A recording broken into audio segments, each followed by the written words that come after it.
ఓం అజ్ఞానతిమిరాంధస్య జ్ఞానాంజనశలాకయా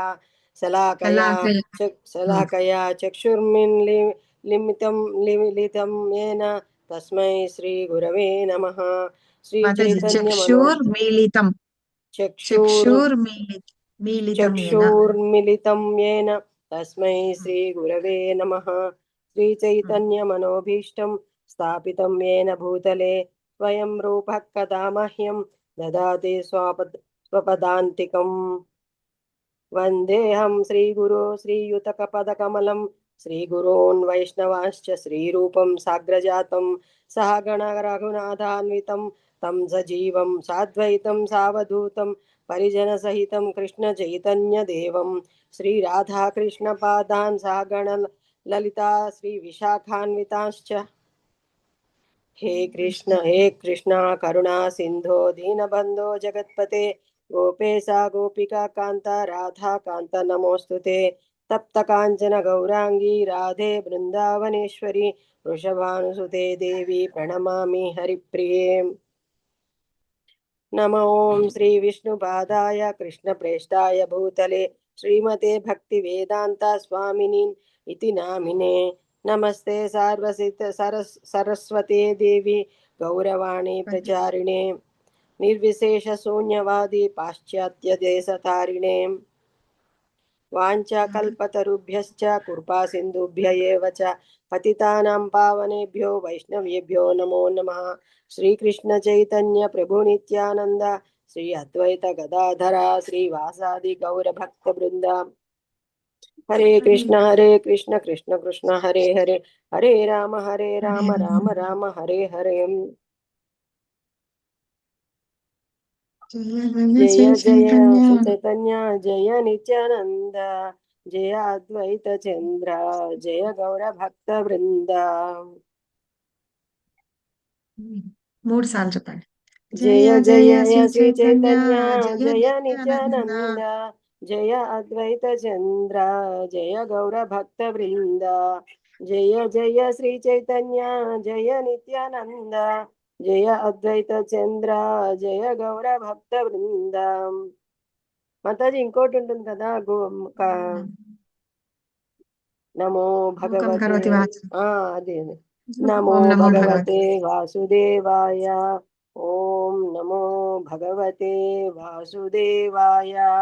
ఓం నమో భగవతే వాసుదేవాయ. మూకం కరోతి వాచాలం సంఘం లంఘాయతే గిరిం యత్కృపాతమహం వందే శ్రీగురుం దీనతారిణం పరమానంద మాధవం శ్రీ చైతన్యవీశ్వరం. Thank you very much Mataji.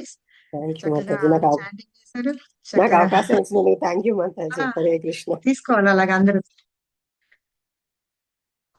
So అందరూ బాగా చెప్తున్నారు. అలాగే రోజు ఒక్కొక్కళ్ళు తీసుకొని మంగళాచరణ చేస్తూ ఉండండి. మనం ఫస్ట్ భగవద్గీత 2 చెప్పేసుకుందామా శ్లోకాలు? భీష్మ స్తుతి చెప్పుకుందామా? భీష్మస్తుతి చెప్పండి మాతాజీ. రేపు ఎల్లుండి ఏకాశి ఉంది కదా, భీష్మ ఏకాశి. అవును, ఎల్లుండి ఏకాదశి. సరే, భీష్మ ఏకాదశి మీద యాక్చువల్లీ భీష్మ అష్టమి నిన్ననే అయింది.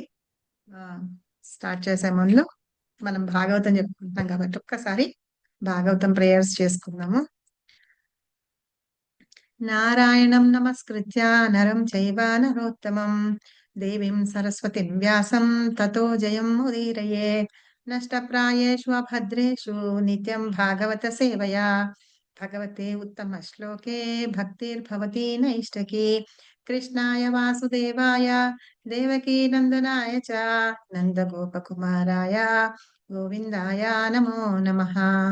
నమః పంకజనాభాయ నమః పంకజమాలినే నమః పంకజనేత్రాయ నమస్తే పంకజాంఘ్రే. ఇక్కడ భీష్మ స్తుతి ఏంటంటే ఇది శ్రీమద్ భాగవతంలో ఫస్ట్ క్యాంటోలో 9th చాప్టర్ లో ఉంటుందన్నమాట. అయితే భీష్మ స్తుతి ఎట్లాగా జరుగుతుందంటే దానికి ముందు కృష్ణ వస్తారు కదా. భీష్ముడు యుద్ధంలో బాణాలు తగిలి అంపశయ్య మీద ఉంటారు. అంటే బాణాల శయ్య మీద పడుకొని ఉంటారు ఆయన. సో ఆయన అనుకున్నప్పుడు కోరినప్పుడు మాత్రమే మరణం సంభవించుకుని వచ్చేటట్టుగా ఆయనకి వరం ఉంటుంది. ఈ యుద్ధం అంతా అయిపోయింది. వాళ్ళందరికీ చనిపోయిన వాళ్ళందరూ చనిపోయినారు మొత్తం అందరూ. ధర్మరాజుకి ఏంటంటే చాలా బాధపడుతూ ఉంటాడనమాట. ఎందుకు బాధపడుతూ ఉంటాడంటే, ఈ రాజ్యాన్నంతటికీ నాకు ఇవ్వడానికి, నేను రాజ్యం పరిపాలించడానికి, చేయడానికి ఇంత పెద్ద యుద్ధం జరిగింది. అందులో ఎంతో మంది చనిపోయినారు అని చెప్పేసి బాధపడుతూ ఉంటాడు. అంటే నాకు రాజ్యం కోసమని నా మూలంగానే ఈ యుద్ధం జరిగింది. అందుకనే ఇదంతా ఇంతమంది ప్రాణాలు కోల్పోయినారు. ఆ పాపమంతా నాకే ఉంటుందని చాలా అసంతృప్తితో ఉంటూ ఉంటారు. అందరూ చెప్తారనమాట ఆయనకి. కానీ ఎక్కడ ఆయనకి ఒప్పుకునే పరిస్థితిలో లేరనమాట. నేనే పాపం చేశాను కాబట్టి నాకు ఆ పాపం అంతా వస్తుంది అని బాధపడుతూ ఉంటారు. బాధపడుతూ ఉన్నప్పుడు కృష్ణ స్వయంగా చెప్తారనమాట. చెప్పిన తర్వాత ఆయన్ని ఓదార్చి ఏం చేస్తారంటే ఆహ్, భీష్మ పితామహుడి దగ్గరికి తీసుకెళ్తారు. ఎందుకు తీసుకెళ్తారు అంటే ఆయనకి ధర్మంగా పరిపాలన ఎలా చేయాలి? ఆ రాజనీతి గురించి వాటన్నిటి గురించి నేర్పించడానికని చెప్పేసి కృష్ణుడు ఆయనను తీసుకొని వెళ్తారనమాట. ఎవరి దగ్గరికి? భీష్ముడి దగ్గరికి తీసుకెళ్తారు. భీష్ముడి దగ్గరికి తీసుకెళ్తే భీష్ముడు చూడంగానే చెప్తూ ఉంటారనమాట. చాలా బాగుంటుంది ఈ శ్లోకం.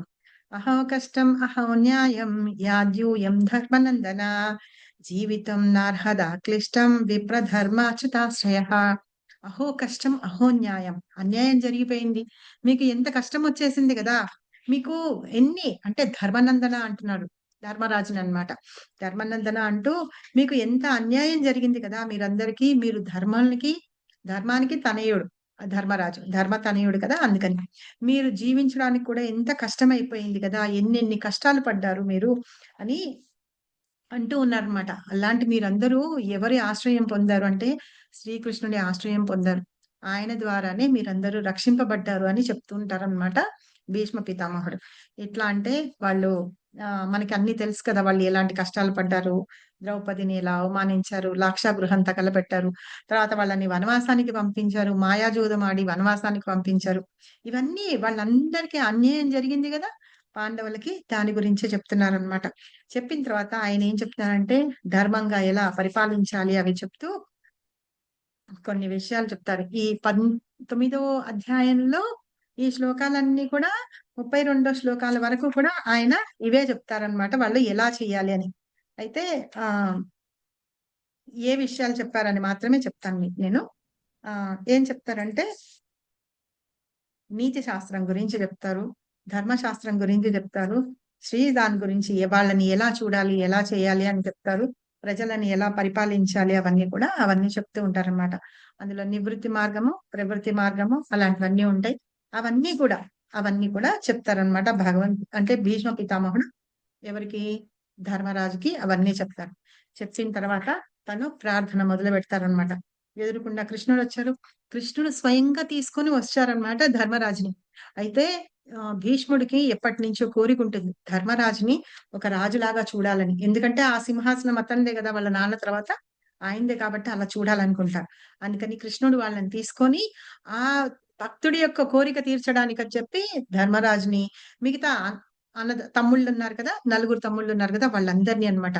ఆ గుర్రాల మీద ఎక్కించి అలాగా ఒక మహారాజులాగా వేషధారణ చేయించి తీసుకొని స్వయంగా కృష్ణుడు వెంట పెట్టుకొని వస్తారనమాట. అవన్నీ చెప్పించిన తర్వాత ఆయన ఎదురుగుండా భీష్ముడు ఎదురుగుండా కృష్ణుడు నించుంటారనమాట. నించుంటే ఆయన ఎలా అంటారంటే తన అంతకు ముందంతా అన్ని రకాలమైన వీటితో ఉన్న ఆయన ఏంటిదంటే అంటే భావం ఉంది. వేరే వేరే వాటన్నిటి మీద మనసంతా ఉంది కదా! అలాంటివన్నీ పోయి ఇప్పుడు ఎదురుగుండా స్వయంగా కృష్ణుడు ఉన్నారు. అంటే చతుర్భుజ రూపంలో ఆయన్ని వర్ణించుకుంటున్నారనమాట.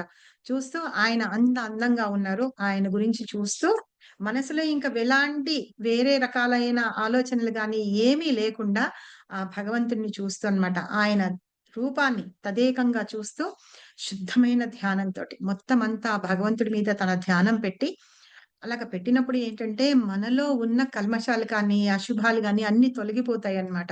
తొలగిపోతాయి. అప్పుడు ఏంటంటే, భగవంతుడిని స్వయంగా మనం చూడగలుగుతాము. అప్పుడు శాంతి కలుగుతుంది. అతను అన్ని బాణాల మీద పడుకొని ఉన్నప్పుడు, శరీరంలో ఏ భాగం గూడా కదిలిచే పరిస్థితిలో గూడా లేదన్నమాట. కళ్ళు మాత్రం చూడగలుగుతాయి. నోరు మాత్రం మాట్లాడగలుగుతూ ఉంటుంది. మిగతా ఈ చేతులు, కాళ్ళు ఏమీ పనిచేసే పరిస్థితిలో లేవు. భగవంతుడికి ప్రణామం చేసే పరిస్థితుల్లో కూడా లేవన్నమాట. సో అప్పుడు ఏం చేస్తారంటే ఆయనని భగవంతుడిని కళ్ళ నిండా భగవంతుడి రూపాన్ని నింపుకొని నోటితోటి భగవంతుడి గురించి మంచి మంచి మాటలు అంటే ఆయనని స్తుతిస్తూ చెప్తూ ఆ భగవంతుని రూపాన్ని తన మనసులో నిలుపుకొని ఆ రూపానికి నేను ప్రణామం చేస్తున్నాను అని చెప్పేసి భగవంతుడి గురించి చెప్తూ ఉంటారనమాట. నిన్న మనం 3 శ్లోకాలు చెప్పుకున్నాము. ఫస్ట్ శ్లోకం అంటే 32వ శ్లోకం నుంచి స్టార్ట్ అవుతుంది భీష్మ స్తుతి అనేది. మనం 3 శ్లోకాలు చూసుకున్నాము. అందులో చెప్తాడనమాట. ఫస్ట్ శ్లోకంలో ఇతిమతి రూపకల్పిత వితృష్ణ అని ఆ శ్లోకంలో చెప్తారు. అంతకుముందు నేను చేస్తున్న అంటే పదవిని బట్టి విద్యుక్త ధర్మాలున్నాయి కదా! ఎందుకు ఆ సింహాసనాన్ని తను కాపాడతానని చెప్పాడు కదా! ఆ సింహాసనాన్ని కాపాడటానికి తను చేసే ఆలోచనలు కానీ, అనుభవాలు కానీ వాటన్నిటితోటి నా మనసంతా నిండిపోయింది. ఇప్పుడు ఆ కోరికలేమీ లేవు. ఎందుకు లేవంటే భగవంతుడు స్వయంగా ఉన్నారు. ఆ శక్తివంతమైన భగవంతుడి రూపాన్ని చూస్తూ ఆయన రూపం మీదే నా మనస్సు సంలగ్నమై అంటే లగ్నమైపోయి ఉండాలి అని చెప్పేసి చెప్తూ ప్రార్థన మొదలుపెడతారనమాట. రెండో శ్లోకంలో భగవంతుడి యొక్క రూపాన్ని వర్ణిస్తూ ఉంటారు. ఆయన ఏ రంగులో ఉన్నారట? తమాల ఉండి ఆ సూర్యకిరణాలు పడుతున్నప్పుడు వస్తుంది చూసారా? ఆ యెల్లోయిష్ కలర్ ఉంటుంది చూసారా? ఆ బంగారు వర్ణమున్న ఆ పీతాంబరాన్ని ధరించి ఉన్నారు భగవంతుడు. ఇంకా అర్జునుడితోటి కూడి ఉన్నారనమాట. భగవంతుడు ఎప్పుడూ తన భక్తుడితోటి కూడి ఉంటారు చూసారా? అలాంటిది చాలా ఇష్టంగా భీష్మ పితామహుడు కొలుచుకుంటున్నారు. ఇంకా భగవంతుడి కళ్ళు కలువల్లాగా ఉన్నాయట. ఈ ముల్లోకాల్లో అందరూ కూడా భగవంతుడిని ఆయన కీర్తిస్తూ ఉంటారు అని చెప్పేసి ఇక్కడ భూలోక, అధోలోకంలో, ఊర్ధ్వలోకంలో, భూలోకంలో ఈ త్రిలోకాల్లో అందరూ భగవంతుడి చేత ఆకర్షింపబడిన వాళ్ళే అని చెప్పేసి చెప్తున్నారు. తర్వాత ఆయన రూపం ఇంకా ఎట్లా ఉంటుందట? యుధితురగరజో విధుభ్రమీష్వ కచలుత శ్రమవార్యలాంకృతాస్యే మమ నిశిత సరైర్విభిద్యమానా త్వచి విలసాత్ కవచేస్తు కృష్ణ ఆత్మా. ఆయన ఎలా ఉన్నాడంటే తురగా తురగా అంటే గుర్రాలన్నమాట. గుర్రాలు పరిగెడుతూ ఉంటేట వాటి మించి వచ్చే దుమ్ము వస్తుంది కదా! ఆ దుమ్ము అక్కడ ఉన్న వాళ్ళందరి మీద పడుతూ ఉంటుంది. అందులో రథం నడిపే వాళ్ళు ఎవరైతే ఉంటారో రథ సారథి వాళ్ళ మీద బాగా పడుతుంది. అయితే ఆయన మీద పడి ఉందిట. ఈయన వేస్తున్న బాణాలు ఆ ధాటికి ఏంటంటే కవచం వేసుకొనున్నా సరే భగవంతుడికి గుచ్చుకొనున్నాయట. ఆ గుచ్చుకున్న బాణాలు తీసేస్తే అక్కడ రక్తం కారుతూ ఉందిట. పైగా కష్టపడి ఆయన అలసిపోతున్నారు కదా! రథం నడిపించి అలసిపోతూ ఉంటే చెమటలు కారుతూ ఉంటాయి. ఈ దుమ్ము మీద ఈ చెమటలు కారుతూ ఉంటే, ఆ రక్తం మరకలు అలా పడుతూ ఉంటే భగవంతుని రూపం చూడ్డానికి ఇంకా అందంగా ఉందిట.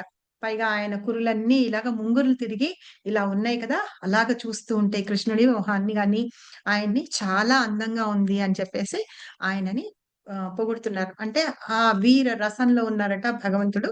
అలా ఆ రూపాన్ని చూస్తూ, ఆ రూపం మీద నా మనస్సుని నేను లగ్నం చేస్తున్నాను నా మనసులో తీసుకొని అని చెప్తారనమాట. తర్వాత అయితే భక్తులు చాలా రకాలుగా అందరూ అంటే భగవంతుడిని ఒక్కొక్కళ్ళు ఒక్కొక్క రూపంలో ఆరాధిస్తూ ఉంటారు.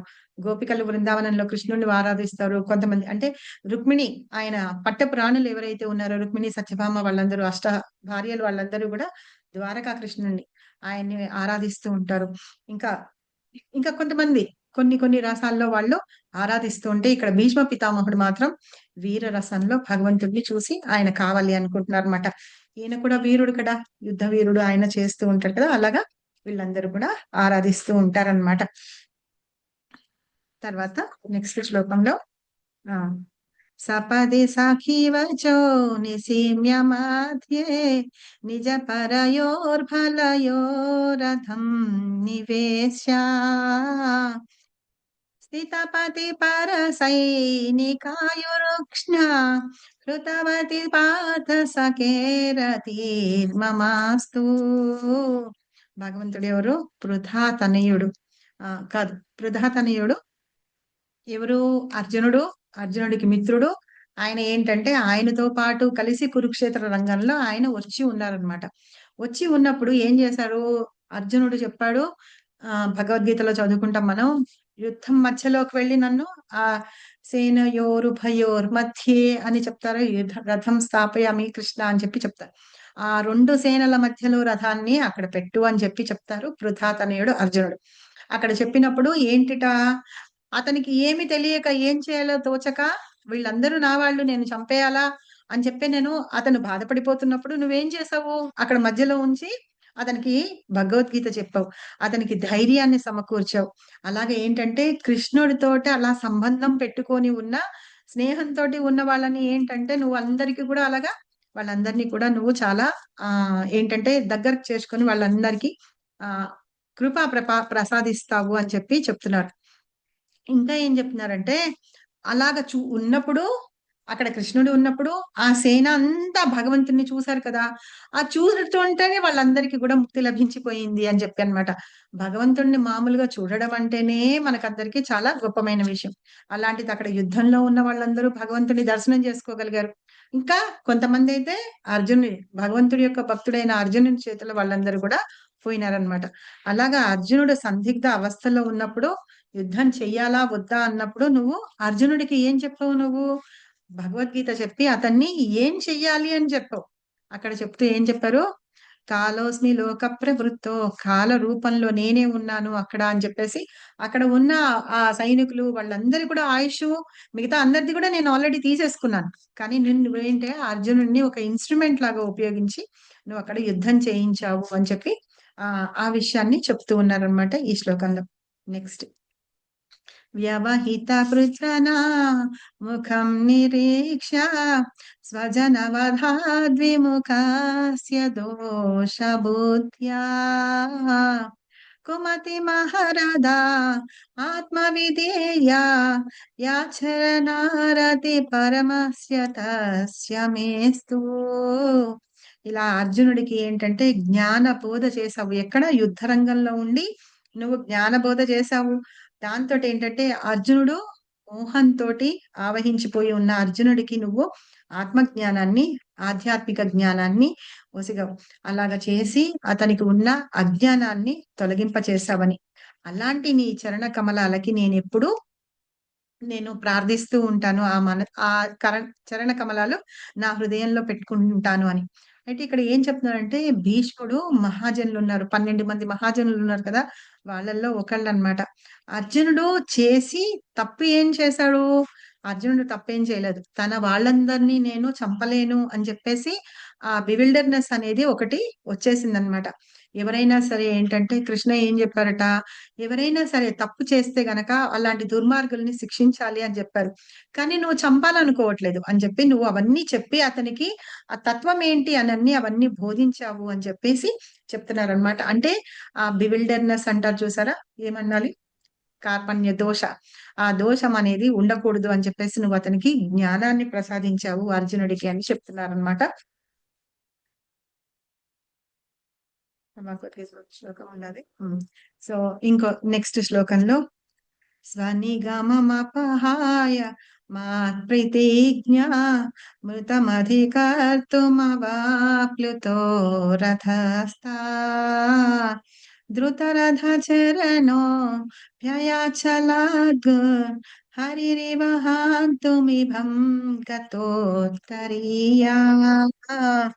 ఇక్కడ ఏం చెప్తున్నారు, భగవంతుడు తన ప్రతిజ్ఞని వదిలిపెడతారు కానీ తన భక్తులు చేసిన ప్రతిజ్ఞని వదిలిపెట్టడానికి ఆయన ఇది చేయరనమాట. అందుకని ఏం చేశారట, భగవంతుడు ఏం చెప్పారు, నేను అస్త్రాన్ని శస్త్రాన్ని ఏమీ పట్టను, యుద్ధం చేయను అని చెప్పారు. కానీ అంతకుముందు ఏమవుతుందంటే, ముందు రోజు ఇలాగ వీళ్ళ వాళ్ళందరూ ఇదైపోతూ ఉంటే దుర్యోధనుడికి కోపం వస్తుందన్నమాట. కోపం వచ్చి అంటారు, అర్జునుడు అంటే మీకు అందరికీ ఇష్టం కాబట్టి, ద్రోణాచార్యుడికి ప్రియమైన శిష్యుడు కాబట్టి భీష్ముడి దగ్గరికి వచ్చి అంటాడనమాట దుర్యోధనుడు ఆ రోజు రాత్రి, నువ్వు కావాలనే వాళ్ళని, పాండవులంటే నీకు పక్షపాతం ఉంది కాబట్టి నువ్వు వాళ్ళని చంపట్లేదు అంటే, అప్పుడు భీష్ముడికి కోపం వస్తుంది. వచ్చి నేను ఎందుకు చంపను, నేను చంపుతాను అంటే, నువ్వు అసలు చంపట్లేదు కదా అంటే, సరే నేను ఇప్పుడే ప్రతిజ్ఞ చేస్తున్నాను, నీ 5 బాణాలు ఏవైతే ఉన్నాయి ఈ 5 బాణాలతోటి వాళ్ళ 5గురిని చంపేస్తాను అని చెప్పి, ఈ 5 బాణాలు నీ దగ్గరే ఉంచుకో అని చెప్పేసి దుర్యోధనుడికి ఇస్తారనమాట. దుర్యోధనుడు ఏం చేస్తాడు, ఎట్టి పరిస్థితుల్లో నాదే విజయం అన్నట్టుగా ఆ 5 బాణాలు తీసుకొని వెళ్ళిపోతాడు తన గుడారానికి. వాళ్ళందరూ గుడారాలు వేసుకొని ఉంటారు కదా, దానికి వెళ్ళిపోతారనమాట. అయితే కృష్ణ సర్వంతర జ్ఞాని, ఆయనకి అన్ని తెలుసు అనమాట. ఏం చేస్తారు, అర్జునుడిని పంపిస్తారనమాట. ఎవరి దగ్గరికి, దుర్యోధనుడి దగ్గరికి పంపిస్తారు. ఎందుకు పంపించి బాణాలు అడగమంటారు. అలా అడిగితే ఎలా ఇస్తారు? అయితే ఒకసారి వీళ్ళందరూ ఆ పాండవులు వనవాసంలో ఉన్నప్పుడు ఒకసారి ఏమైతుందంటే కొంతమంది గంధర్వులు ఎవరు వచ్చి దుర్యోధనుని పట్టుకొని తీసుకెళ్తారు. తనేదో చేస్తే కదా దానికి యుద్ధం చేస్తూ ఉంటారు అనమాట. అప్పుడు అతన్ని బంధించేస్తారు. బంధించేస్తే యుధిష్ఠిరుడు చెప్తాడు అర్జునుడికి, అర్జున వెళ్ళి నువ్వు దుర్యోధనుని విడిపించుకొని తీసుకురా అని చెప్తాడు. అంటే నేను వెళ్ళను ఇది అని అంటాను. అన్న ఆజ్ఞ మరి జవదాటకూడదు కదా, అందుకని ఆయన ఆర్డర్ వేశారు కాబట్టి వెళ్ళి వాళ్ళ వాళ్ళ అది దుర్యోధనుడిని ఆయన సేనని విడిపించుకొని తీసుకొని వస్తాడనమాట అర్జునుడు.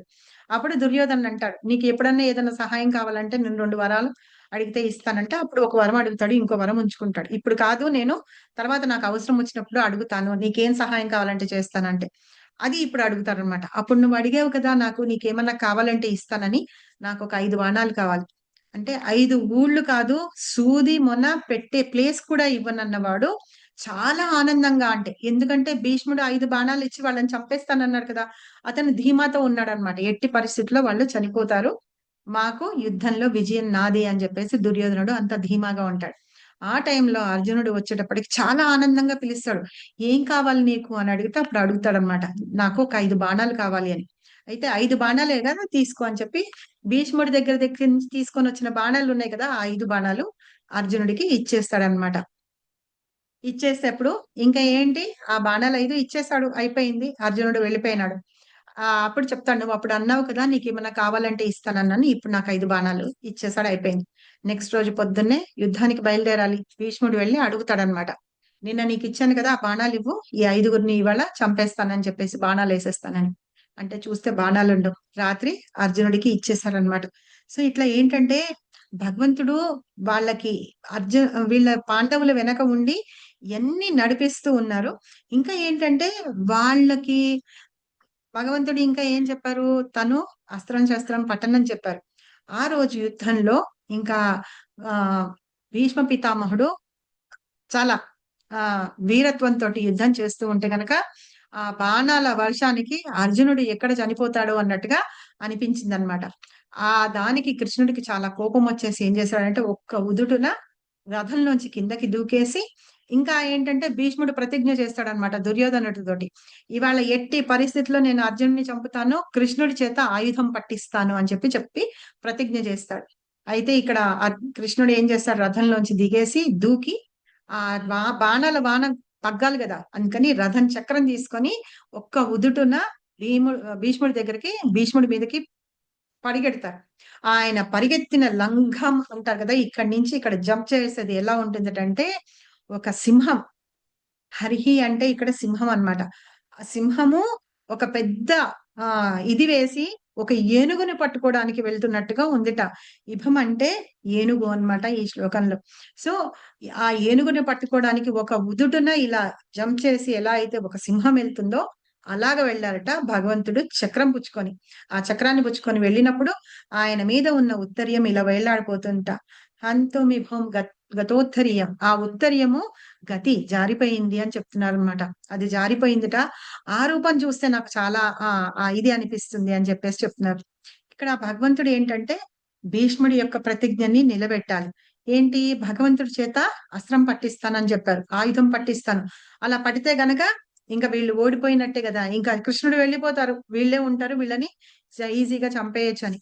కానీ భగవంతుడు ఏం చేశారు, అస్త్రం పట్టలేదు, రథ చక్రం పట్టుకున్నారు. రథ చక్రం అంటే ఆయుధం కాదనమాట. అది మామూలుగా యుద్ధానికి వెళ్ళేటప్పుడు ఈ ఖడ్గాలు, ఇవి బాణాలు అవన్నీ తీసుకొని వెళ్తారు. కానీ ఇక్కడ రథ చక్రం అక్కడ ఉన్నది తీసుకొని వెళ్తే అది ఆయుధం కాదనమాట. అలాగా పట్టుకొని భీష్ముడి యొక్క కోరిక నెరవేర్చారు. ఇక్కడ అది ఆపారనమాట. అది ఆయుధం పట్టినట్టు కాదు, పట్టనట్టు కాదనమాట. అలా దాన్ని ఉపయోగించి ఆయన యొక్క దీన్ని ఏంటంటే కోరికని, ప్రతిజ్ఞని నెరవేర్చారు. తన ప్రతిజ్ఞ పోయినా పర్వాలేదు కానీ భక్తుల యొక్క ప్రతిజ్ఞని నిలబెడుతూ ఉంటారనమాట. ఇంకొకటి భక్తుల ప్రాణాలు కాపాడడానికి, అర్జునుడి యొక్క ప్రాణాలు కాపాడడానికే భగవంతుడు ఆ రథంలోంచి కిందకి దుమికి ఊదుటిన భీష్ముడి దగ్గరికి వెళ్ళారనమాట. ఇలా భగవంతుడు వాళ్ళందరినీ మనల్ని కాపాడుతూ ఉండి చేస్తూ ఉంటారు చూసారా. ఆ రకంగా నువ్వు ఎలా అయితే ఒక్క దూకి ఎదురుగా వచ్చావో, అలా నీ ఉత్తరీయం జారి పడిపోతూ ఉన్నప్పుడు చూసిన నీ రూపాన్ని నాకు ఇంకా మనసులో నాకు మెదులుతూ ఉంది. అలాంటి రూపానికి నేను ధ్యానం చేస్తాను అని చెప్పి చెప్తూ ఉన్నారనమాట. సో, ఇట్లాగా భగవంతుడి యొక్క రూపాన్ని ఆయన చేసిన అంటే లీలల్ని వీటిని చెప్తూ ఉంటారు. తర్వాత వి వితశిఖ శిఖాకాహ వి సితవిః విశిఖతో విశీర్ణదంసా క్షతజ పరిప్లుత ఆతతాయినో మే ప్రసభమభసి ససార ప్రసభమభిససారమధ్వదార్థం సభవతు మే భగవాన్ గతేర్ముకుంద. అంటే పార్థసారథి అన్నమాట. పార్థసారథి అంటే రథాన్ని నడుపుతున్నారు. పార్థ అంటే ఎవరు? అర్జునుడు. అర్జునుడికి సారథిగా ఉన్నారు.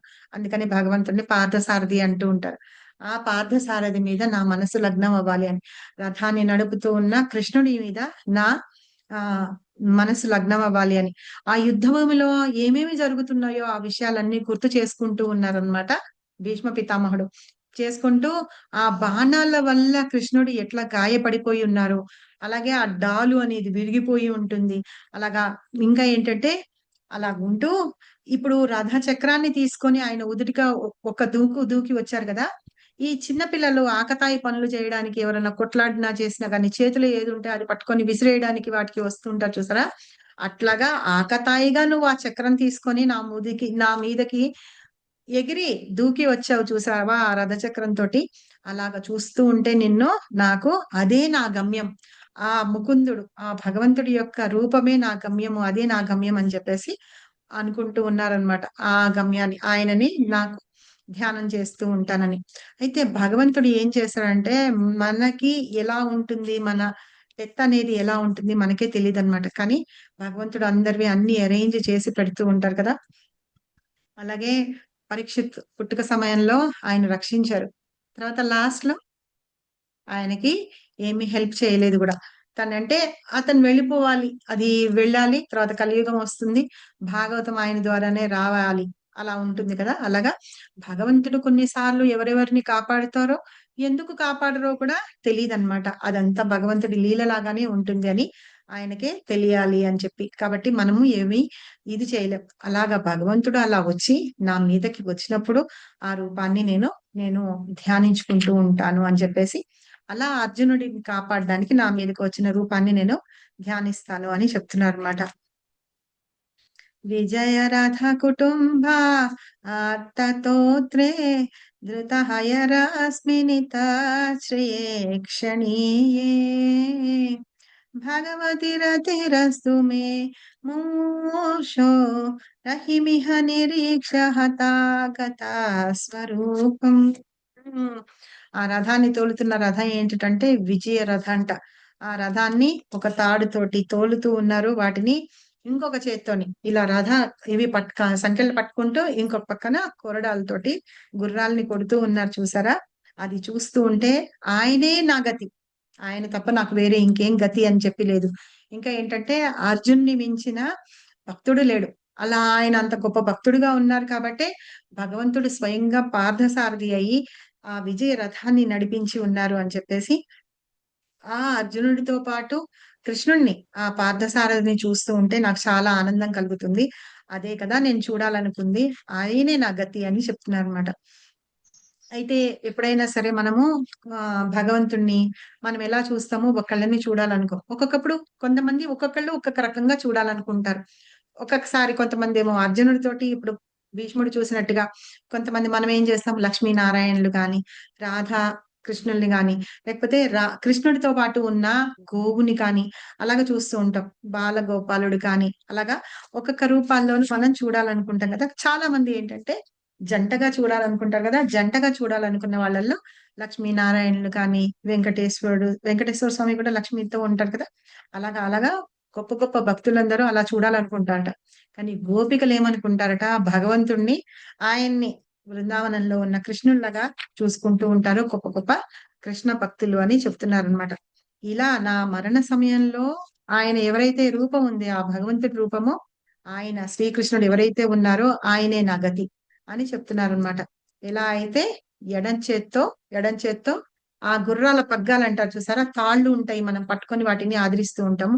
అవి పట్టుకొని కుడి చేతితోటి చెరడాకులు ఉంటుంది, దాన్ని కొడతాను కదా, ఏ వైపు తీసుకెళ్ళాలి అన్నది తీసుకెళ్తూ జాగ్రత్తగా అర్జున్ని నువ్వు తీసుకొని చేస్తూ విజయ రథాన్ని నువ్వు నడిపిస్తూ ఆ యుద్ధాన్ని చేయిస్తున్నావు చూసావా, ఆయన మీద నా మనసు లగ్నం అవ్వాలి అని చెప్పేసి అని కోరుకుంటున్నాడు అనమాట.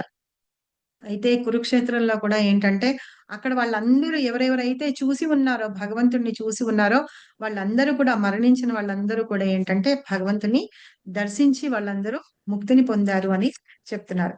ఇంకా కొంతమంది ఎలాగ ఉంటారట అంటే లలిత గతి విలాసవల్గుహాస లలిత గతి విలాసవల్గుహాస ప్రణయ నిరీక్షణ కల్పితోరుమానా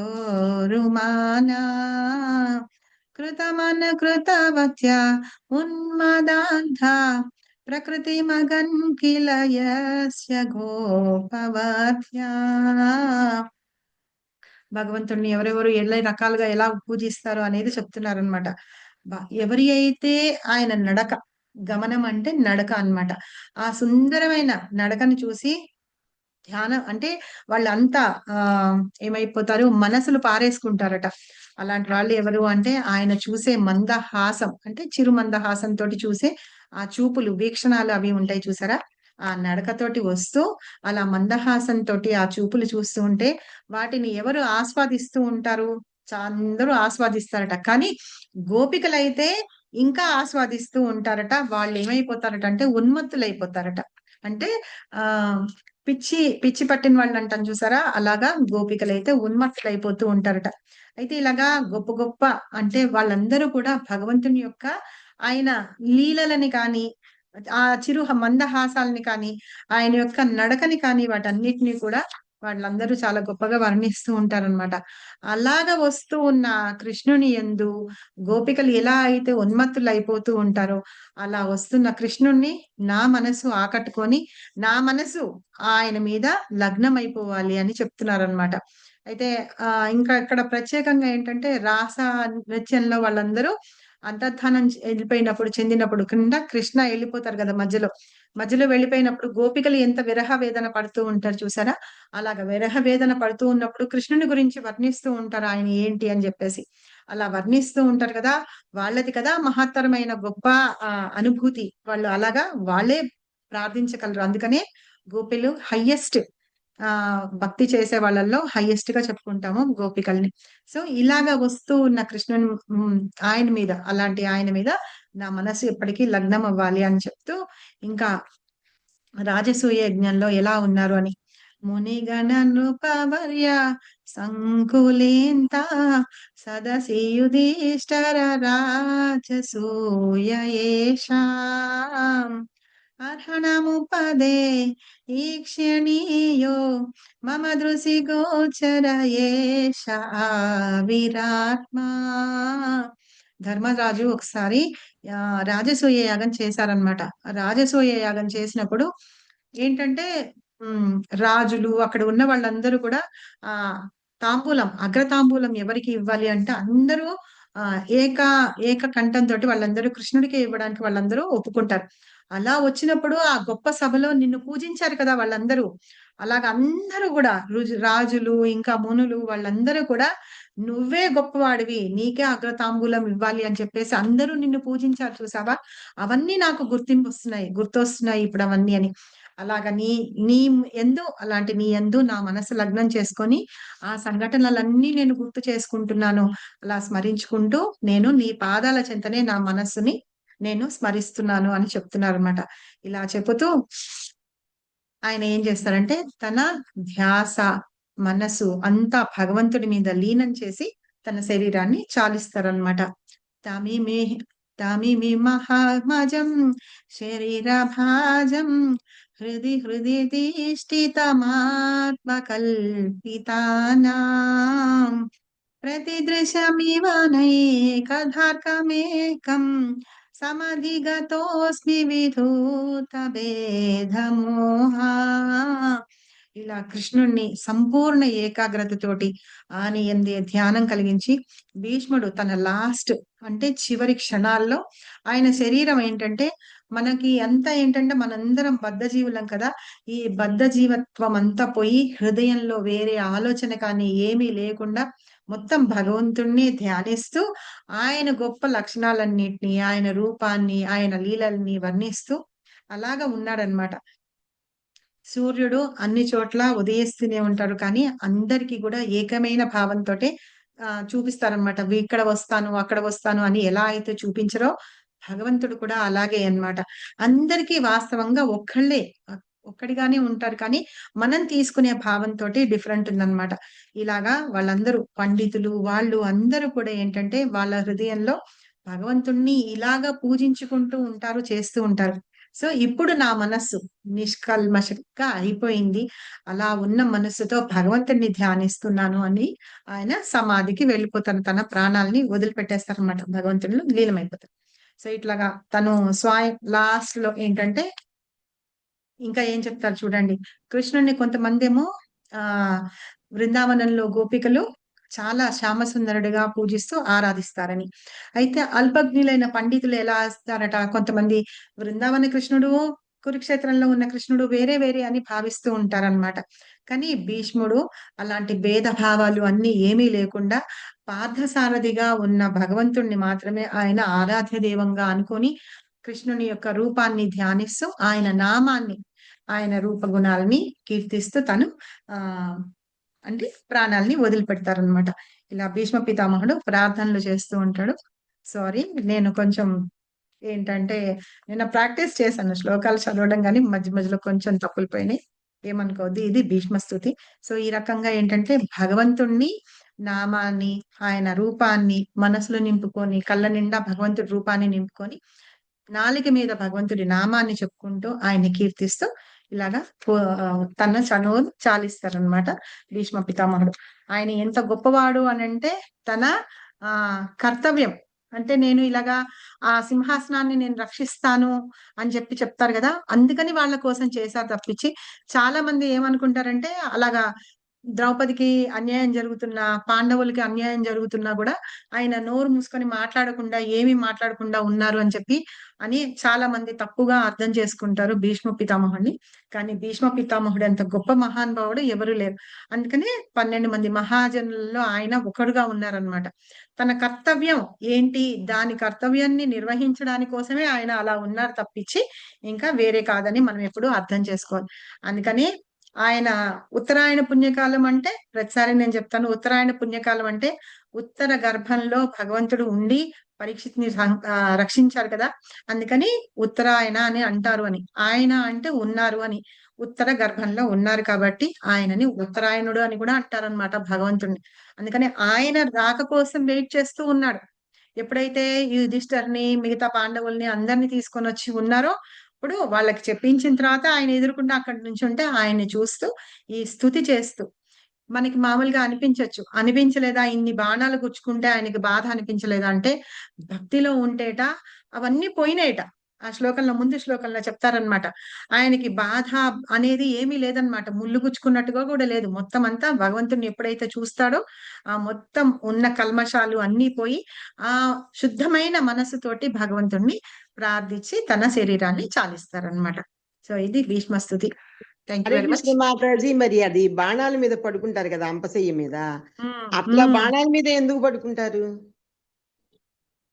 కింద నేల మీద అలాంటి గొప్ప వాళ్ళని నేల మీద పడకూడదని, అంటే అలా రక్తం పడకూడదు అని అనుకునేటప్పుడు మరి భీష్ముడు లాంటి గొప్ప మహానుభావుడు నేల మీద పడకూడదు అని చెప్పేసి అర్జునుడి చేత బాణాలు వేయిస్తారు. బాణాల సెయ్యలాగా వేయించి దాని మీద పడుకోబెడతారు అనమాట. అలాగే ఆయనకి మంచినీళ్ళు కావాలి, దాహం వేస్తుంది అని అంటే ఎవరో తీసుకురావడానికి వెళ్తారనమాట. తీసుకురావడానికి వెళ్తే కృష్ణుడు చెప్తాడనమాట, కాదు కాదు బాణం వేసి గంగా జలాన్ని తెప్పించమంటే అప్పుడు బాణం వేసి గంగా జలం తెప్పిస్తారు. అది ఏంటంటే డైరెక్ట్ గా ఆయన నోట్లో పడేటట్టుగానే, మళ్ళీ ఇలా తాగడానికి కూడా లేదు కదా, చేతులు కాళ్ళు అంతా ఇదై ఉన్నాయి కదా అలా. అది అన్నమాట. సో మనకి అలాగా సినిమాలో చూపించారు అది ఆ సీన్ అయితే చూపించారు మాతాజీ. అది అన్ని అలాంటి గొప్ప వాళ్ళు నేల మీద పడకూడదు అని చెప్పేసి అలాగా బాణాలు చెయ్య వేసి దాన్ని అర్జునుడి ద్వారా అలాగ చేపిస్తారనమాట. మరి ఓకే. 12 మంది ఎవరో చెప్పారు కదా మాతాజీ, వాళ్ళు ఎవరు వాళ్ళు? 12 మంది మహాజనుల ఆ, 12 మంది మహాజనుల వాళ్ళు బ్రహ్మదేవుడు, మాతాజీ శివుడు, చెప్పండి. బ్రహ్మ, బ్రహ్మదేవుడు, విష్ణు, మహేశ్వరుడు, స్వయంభూమను, యమధర్మరాజు, ప్రహ్లాదుడు, భీష్ముడు, శివుడు, పృథు మహారాజు, ఎంతమంది బలిచక్రవర్తి, అయ్యారు మాతాజీ? చతుష్కుమారులు. చతుష్కుమారులు, ఈ భీష్మ పితామహ. ఇవి భీష్ముడు లైన్ గా గారు. నెంబర్ ఉంది. అవి వీళ్ళందరి పేర్లు మనము గ్రూప్ లో పెడతాము. ఓకే, ఓకే మనం మాతాజీ. గ్రూప్ లో పెడతాం. ప్రహ్లాదుడు, సరిత మాతాజీ. కపిలుడు మాతాజీ. ప్రహ్లాదుడు, కపిలుడు. ఓకే, వీళ్ళందరి మాతాజీ. పేర్లు మనం అవును. లైన్ గా ఒక శ్లోకం కూడా ఉంది. ఆ శ్లోకం అవును, శ్లోకం కూడా తోటి ఉంది. వాళ్ళందరి పేర్లు శ్లోకం ఉంది, దాంతో పాటు పెడతాను.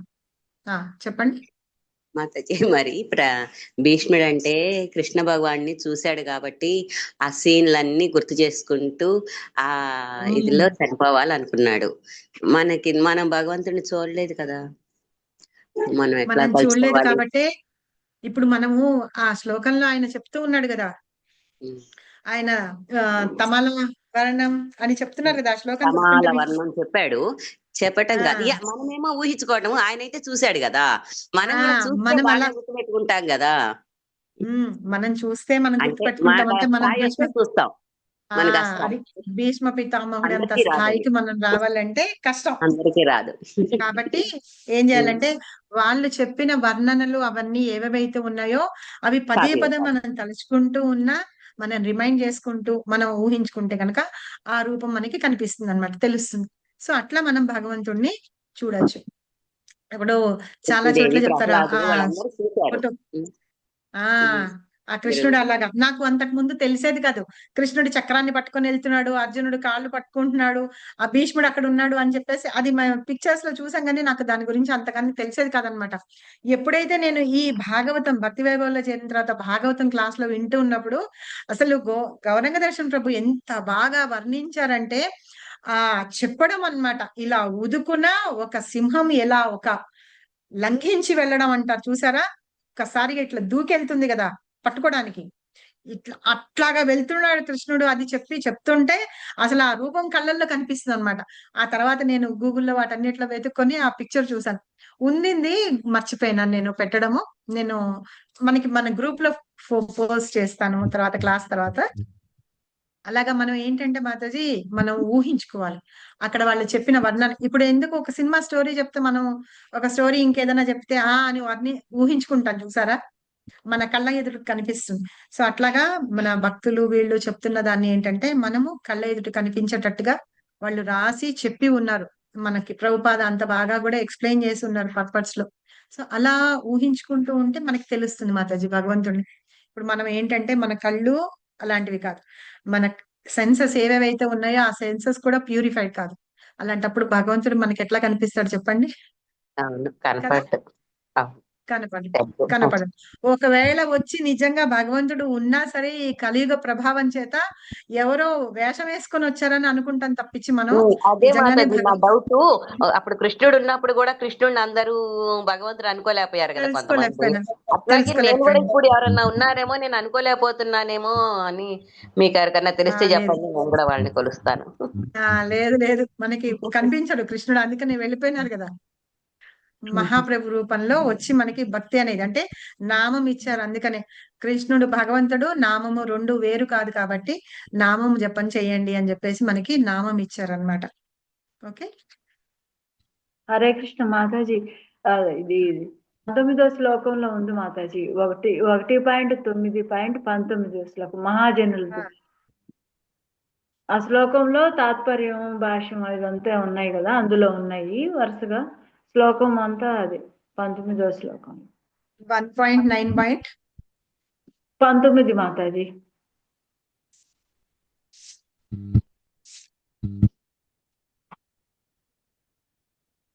అందరి పేర్లు ఇవ్వలేదు, కొంతమంది పేర్లే ఇచ్చారు. కింద ఇచ్చారు, కింద పర్పట్లో ఇచ్చారు. ఆ, బ్రహ్మ, నారద, శివుడు, సనకనందాదులు, కపిలుడు, మనువు, ప్రహ్లాదుడు, భీష్ముడు, జనకుడు మర్చిపోయాను, జనకుడు, శుకదేవ్ గోస్వామి, బలి మహారాజు, యమధర్మరాజు, వీళ్ళ 6 12 మంది. హరే 12 కృష్ణ మంది మాతాజీ, మా మహారాజు. దగ్గర భాగవతం పుస్తకాలు లేవు మాతాజీ, మీరు పెట్టండి నేను మాతాజీ. పెడతానన్నా కదా, అందుకని పెడతాను. అదే పెట్టండి. ఈ శ్లోకం వేరే శ్లోకం ఇది. బారా మహాజన్ గురించి కాదు, అంటే మహాజన్ల గురించిన శ్లోకం కాదు ఇది. కానీ వాళ్ళల్లో ఈయన ఒకడు అని చెప్పారు కాబట్టి అక్కడ మిగతా 12 మందిని ఇచ్చారు. ఆ 12 మందిదిను ఆ శ్లోకం పెడతాను నేను గ్రూప్ లో. ఇప్పుడు జనకుడు అంటే సీతాదేవిని, ఆ జనకుడే లెక్క. జనకుడు అవును జనకుడు ఆయనే. Thank you. ఈ ప్రహ్లాదుడి స్టోరీలో వస్తాయి అనుకుంటా ఈ మహాజనుల పాట, అదే శ్లోకం. మళ్ళీ మనకి భగవద్గీతలో కూడా ఒక చోట శ్రీల ప్రభుపాద పరపట్ల ఒకసారి ఇచ్చారు, భగవద్గీతలో కూడా ఇచ్చారు. ఆ శ్లోకం చూసాం, చేసి పెడతాను నేను ఇంకా ప్రహ్లాదుడి దగ్గరికి రాలేదు, 7th క్యాంటో రాలేదు తెలుసు, కానీ నాకు ఏ క్యాంటోలో ఉందో ఎక్కడ అని తెలియదు సమయంలో. పెడతాను నేను, ఎట్లయినా వెతికి పెడతాను. మాతాజీ, సరిత మాతాజీ చెప్పండి. హరే కృష్ణ మాతాజీ, దండత్ ప్రణామ్ మాతాజీ. నాకు డౌట్స్ ఉన్నాయి. మీరు 5 బాణాలు ఇచ్చారు, ఎవరికి ఇచ్చారు మాతాజీ? ఎవరి దగ్గర అయితే దుర్యోధనుడు అంటాడు, నువ్వు వాళ్ళని చంపట్లేదు ఎందుకంటే నీకు పాండవులంటే ఇష్టం కదా, పక్షపాతం చూపిస్తున్నావు, నువ్వు వాళ్ళని చంపట్లేదు కావాలని అంటాడు. దుర్యోధనుడు భీష్ముడిని అంటాడు. అప్పుడు భీష్ముడు ఏం చేస్తాడంటే, ఇదిగో ఈ 5 బాణాలు నీ దగ్గర ఉంచుకో, రేపొద్దున యుద్ధంలో ఈ 5 బాణాలతోటి వాళ్ళ 5గురిని సంహరిస్తాను అని చెప్తాడు. సరేనా? అయితే దుర్యోధనుడు ఏం చేస్తాడు, 5 బాణాలు తీసుకొని వెళ్ళిపోతాడు, తన గుడారానికి వెళ్ళిపోతే కృష్ణుడు ఏం చేస్తాడంటే అర్జునుడిని పంపిస్తాడు. వెళ్ళి దుర్యోధనుడి దగ్గర 5 బాణాలు ఉన్నాయి, అవి తీసుకురా అని చెప్తాడు. ఓకే, ఈ బాణాలు ఇచ్చిన సంగతి భీష్ముడికి తెలుసు, తీసుకున్నందుకు దుర్యోధనుడికి మాత్రమే, వాళ్ళిద్దరికి తెలుసు, ఇంకెవరికి తెలియదు. కానీ కృష్ణుడికి తెలుస్తుంది అనమాట. ఆయన సర్వజ్ఞుడు, సర్వాంతర్యామి, ఆయనకి తెలుస్తాయి. అందుకని ఇప్పుడు భీష్ముడు ఏమన్నా అన్నాడు అంటే చేస్తాడు, కానీ పాండవుల్ని రక్షించాలి కదా. అందుకని కృష్ణుడు ఏం చేస్తాడంటే, నువ్వు వెళ్ళి అప్పుడు నీకు ఏమన్నా కావాలి, సహాయం కావాలంటే నేను చేస్తాను, కోరుకోమన్నాడు కదా, నువ్వు వెళ్ళి ఇప్పుడు 5 బాణాలు ఇవ్వమని చెప్పి తీసుకొని రా అని అర్జునుడు పంపిస్తాడు. దుర్యోధను దగ్గరికి పంపిస్తాడు. దుర్యోధన దగ్గరికి వెళ్ళి చెప్తాడనమాట, నాకు ఒక చిన్న సహాయం కావాలి అంటే, ఏం కావాలి చెప్పు సోదరా, నీకు ఏం కావాలన్నా చేస్తాను అని. ఏంటి, అంతకు ముందంతా చాలా కోపంతో ఉన్నవాడు, 5 ఊళ్ళు అడిగితే ఇవ్వలేదు, సూది మొన పెట్టేంత స్థలం కూడా ఇవ్వనని చెప్పాడు. అలాంటిది ఇప్పుడు ఎందుకు అంత ప్రేమతోటి ఉన్నాడంటే, అతనికి ఫుల్ కాన్ఫిడెన్స్ అన్నమాట, ఓవర్ కాన్ఫిడెన్స్ అనాలి. ఆ భీష్ముడు చంపేస్తానని చెప్పాడు, చనిపోతాడు ఎట్లాగో, వీళ్ళు 5గురు చనిపోతారు, రాజ్యం నాదే విజయం అని చెప్పేసి ఆ ధీమాలో ఉన్నాడనమాట. అందుకని ఆనందంతో అట్లాగా ఉండేటప్పటికి వచ్చి నాకు 5 బాణాలు కావాలి అని అడుగుతాడు. అడిగితేనే 5 బాణాలేనా తీసుకో అని చెప్పి 5 పెట్టినవి ఇచ్చేస్తాడు. అవే బాణాలు ఇచ్చేస్తాడా? అవే 5 బాణాలు అర్జునుడికి ఇచ్చేస్తాడు.